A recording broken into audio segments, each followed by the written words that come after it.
Hello, good morning, good afternoon, good evening, wherever you are. Welcome again to another Talk Architecture podcast episode by your host, Naziati Muhammad Yaqub.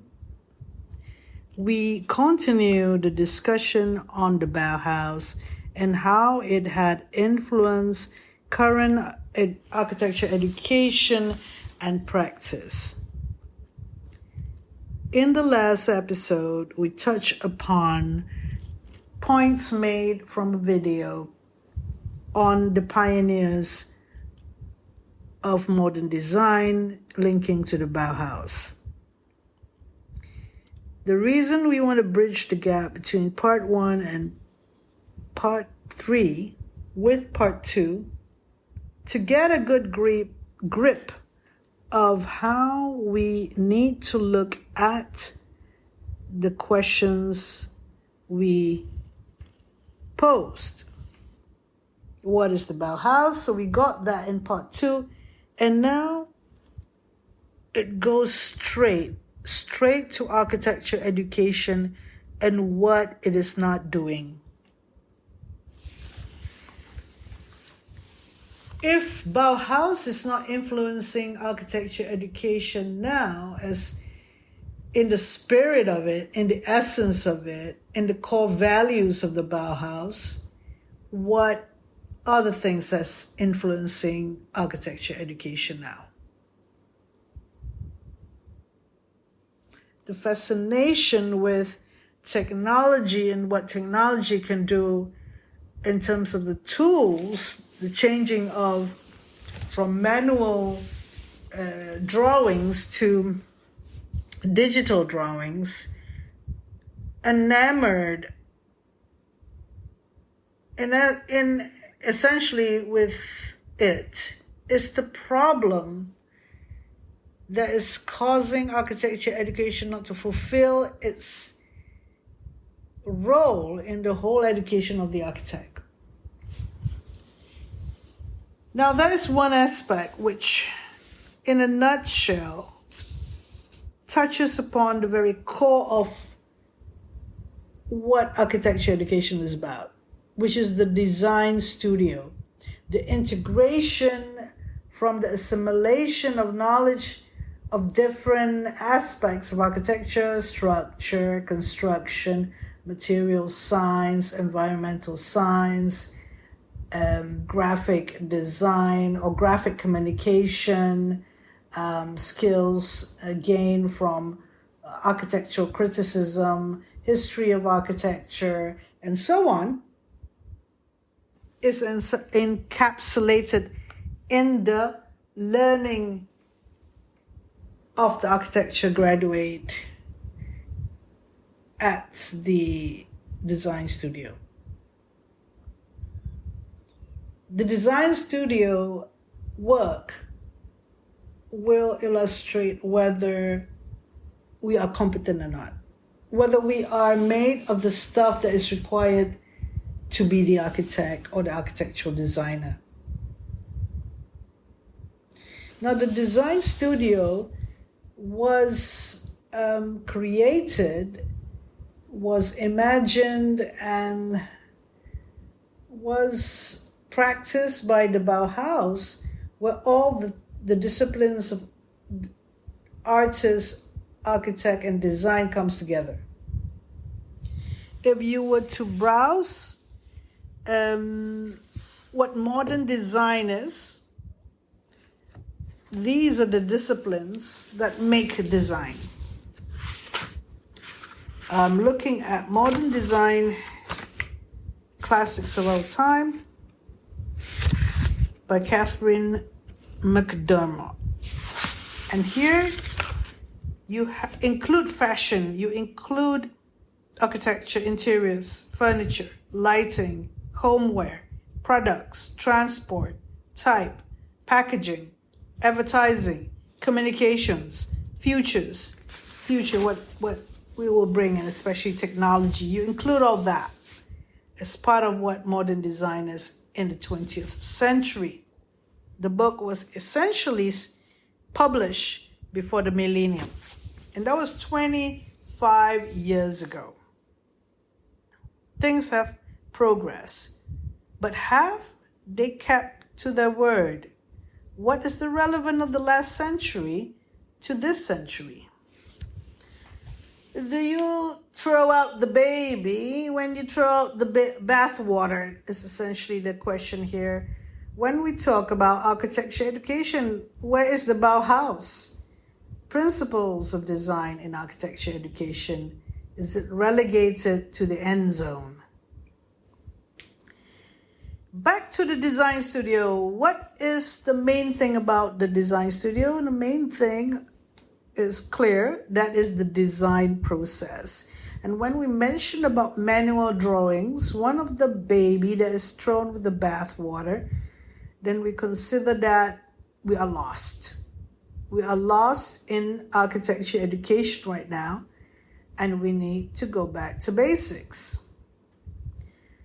Now let me go and decipher, or let me go and give you a good analysis of what goes on in the design process, in the design studio. And number one is collaboration. Number two is peer influence.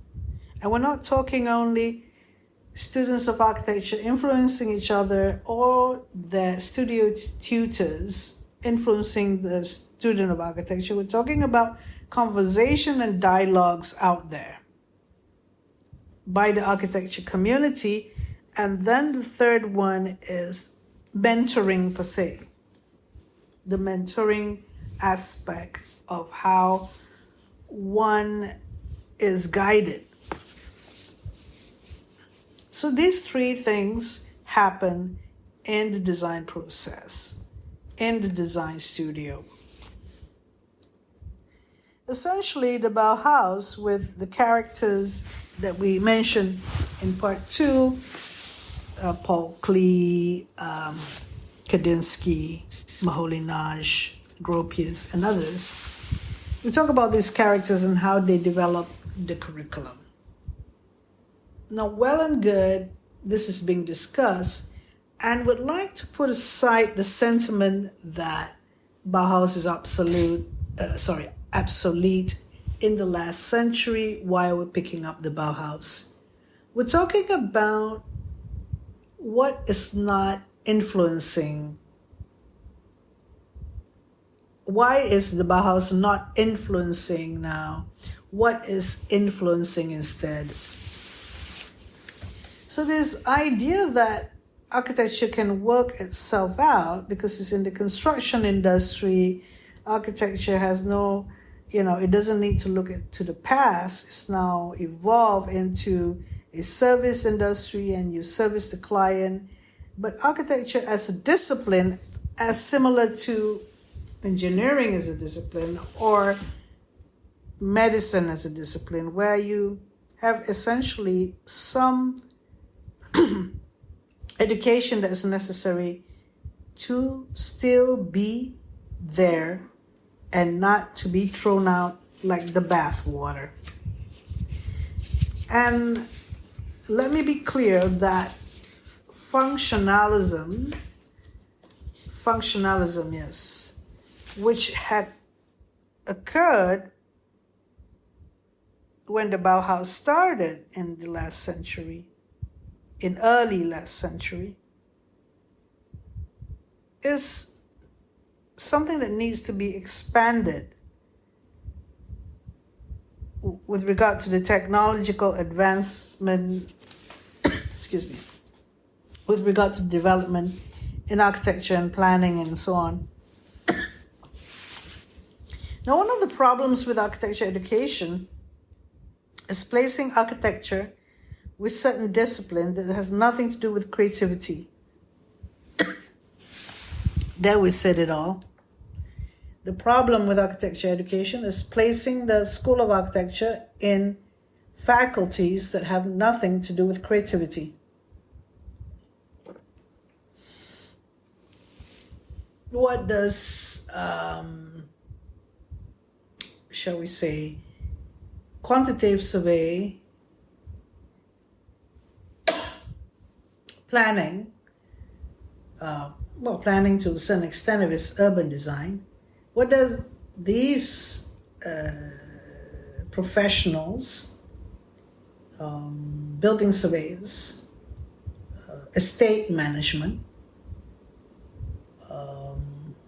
what do they have to do with architecture? Strange bedfellows they are. Some sort of notional ideas that, okay, in the construction industry we have the consultants and the architects lead the industry. The architects lead the design team. It is set out in a way that the architect need to be collaborating with these consultants in a project and somehow come to a compromise. Well, that is the problem, you see, when you replicate in the construction industry, you don't have to replicate what is out there in the construction industry in the schools of architecture. That itself could be the pivotal question, because we haven't really discussed this. Institutions that govern architecture or architects do not or are not willing to discuss this. They're just willing to go with the flow. When we entertain this question that schools of architecture need to be independent or need to actually be the mother discipline in a creative technology or a faculty, we need to have those that I've mentioned earlier: fashion design, interiors, furniture, lighting, products, and so on. We need to have those disciplines to be part of the architecture discipline. And architecture is heading it all. When the architect comes into the construction industry, they come with the knowledge of creativity, skills of creativity, knowledge of architecture, a sense of the design, and they come in to work with collaborators.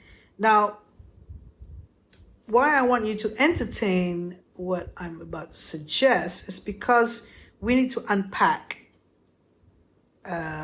preconceptions and myths and assumptions about how we do things. It is a revolution. It could be an evolution. But one thing for sure, functionalism is in the core of it. If products and creativity, apart from art, right? Fine art, graphic art, is also functional to a certain extent. Graphic art could be non-functional, but it is actually addressing the audience or people who appreciate that art. But fine art, which is into the creator themselves, is something they express and you buy what the creator is feeling. That's a different thing. But all designs, and graphic art or graphic design and architecture is actually one family. And architecture is different than the others because it straddles with science. It has a foothold in science. And the discipline itself, there could be many. And that's why we do not want to address this. We do not want to address the engineering architecture. We don't want to address that is the more design theory and design-oriented architect and the engineering architect. There's two different types of architect. In fact, there is two phases to architecture in which we need to be discerning in this aspect that the engineering part of the architect, it could be one person, need to link with the designer architect, the engineering architect must not take over the designer architect, meaning that when the designer architect goes in collaboration with the other professions, they know what architecture stands for. And they refer to their designer self and not only the engineering self. But architecture engineering, the argument is, could be much more on functionalism, could be much more on system thinking, could be much more on design thinking as well. And that's the clue of it all when linking to these other professions. But it doesn't mean that they need to be in the same faculty. And it doesn't mean that they need to have courses or programs that assimilate them in a degree or in undergraduate education. We have not really debate these things when we design the curriculum. We just assume things. And that's the problem with what we do. And in certain countries, because we want to look at the architect as a technocrat or someone which needs to deal with the consultants in the construction industry, that's when we gave away our soul, we gave away the meaning of what it is to be an architect.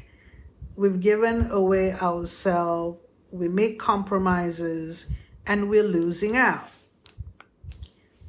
So, therefore, if you were to be educated in the Architecture Association School of Architecture in the 80s, you'd be exposed to all everything, science, technology, and also art. You'd be asking questions differently because philosophy has come into the fore.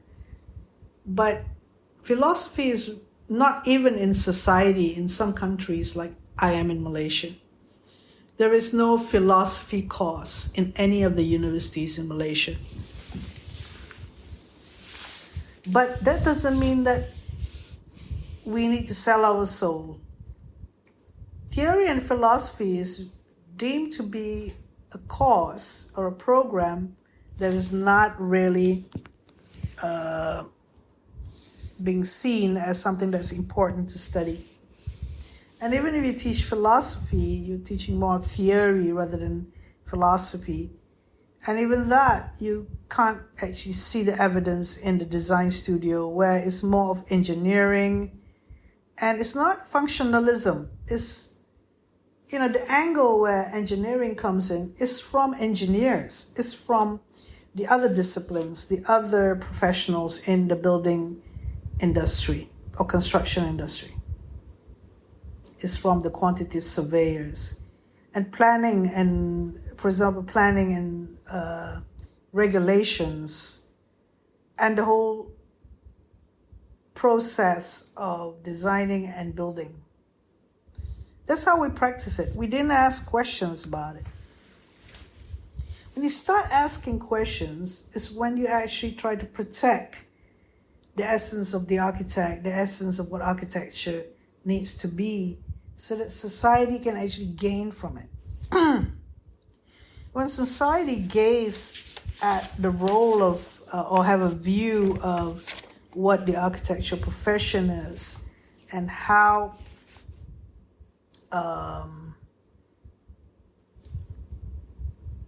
it should be done, and where the architect is, shall we say, in practice, I'm going into the other topic and encroaching on the other topic of failure, taking failure and turning it to success as an architect.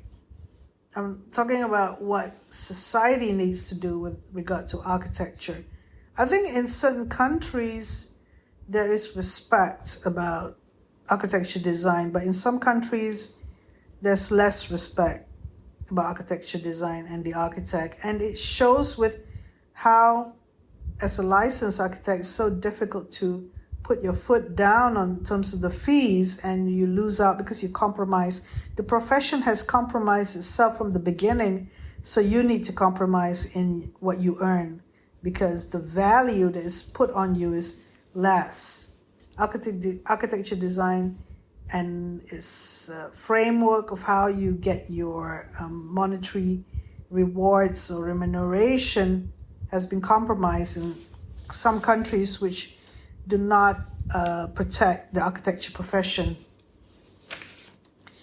We have to talk about how it is. I mean, this is the reality of it, where the architecture community have a laissez-faire attitude to what's happening to the members in the architecture community.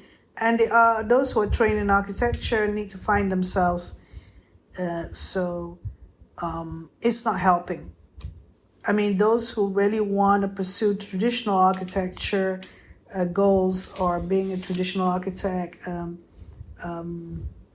it's not being helped. There is no discussion on how to expand or getting help. And they're left on their own. And so this is the cultural aspects of architecture practice, in which there's reason to believe that the design process, when left to chance and coincidences and just leaving the engineers or leaving those professions just take over architecture, thought and processes and the souls taken out from architecture, live very much and in danger of the architecture profession, and which is three processes in the design process in the architecture studio is disregarded or not being addressed to be important. Collaboration, peer influences, and mentoring. When we investigate the architecture design studio, we see that the planning aspects or building regulations, conversation on these things are being used by the architecture mentor. What are they doing? What are the lecturers doing when they criticize architecture works by the student who started out from the Bauhaus idea in the first year, and it's not met. It is not met throughout. From the first year, second year, and third year, it has not continued this, what it started out to be. When you introduce the Masters of Modern Architecture, superficially you adapt the design sentiments in the form making, but then you lose sight of it because you are enamored by the tools of the trade, like digital architecture and what the tools can do, but you're not really appreciating about the history and the design theory that is not something that is explored in the studio environment. So it's just like applauding each other that you're doing fine, but you're not actually doing fine because you just decided not to be defending what the architect is really, essentially. You're not really defending the profession in its entirety. You're just making a bastardization of the architects into another form. So I'm coming from this point of view, of critical point of view, because I've read enough, and I mean that's enough for me to pose these questions to the architecture profession. And I don't care really if you're saying that I'm not a licensed architect, but I'm trained in architecture and I've had 40 years plus of being in architecture. So I could say that these three processes have been, shall we say, disregarded or not been looked at or protected or utilized more in the architecture design studio. The mentoring aspect of the real creative, the peer influences, the discussion and conversation of what is architecture essentially, and the collaboration between the tutor and the student of architecture, in which we're looking back into architecture design. It's not merely ticking the boxes, have you got that or have you got this? I mean, what is education, which the maturity of a human being or how the human being can flourish if they are being disregarded? Or therefore there is no a belief or value of the design tutors themselves into what architecture is, and how can the person who's being guided actually see the way, the purpose, or the way forward. So in that, I want to have a conclusion to this topic, and I hope that you have got something out of it. The Bauhaus influence on functionalism need to come back, and it's not engineering, it's architecture. And there is no debate between form and function. Aesthetics, we need to deal with aesthetics, and we need to deal with it seriously. And it is part of functionalism. It is one and all. And go back to the understanding of how art, architecture, and design need to be combined together, and the spirit of it through the mothership architecture as influenced by Gropius and those teachers at the Bauhaus. It can be done again in this century. It needs to have those questions asked, and debates need to be done, and conversation need to be started. Thank you very much. Till the next episode. Good morning, good afternoon, and good evening.